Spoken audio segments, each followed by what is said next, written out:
So I am in Fountain. This is, oh man, I didn't even see that over there. That house collapsed over there.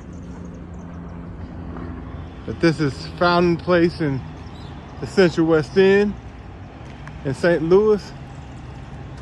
Like every tree in this park was completely destroyed.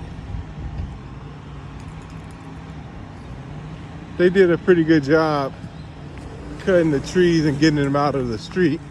At least they had several volunteers to come through to help with the city get a lot of the woods out of the street. Like there's so much damage to all these places. Look at this.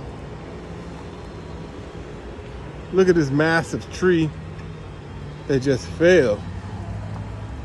Look at the size of this trunk.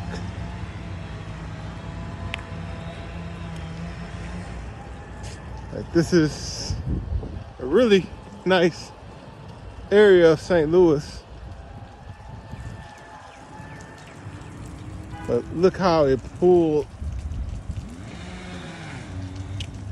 all the roots out of the ground.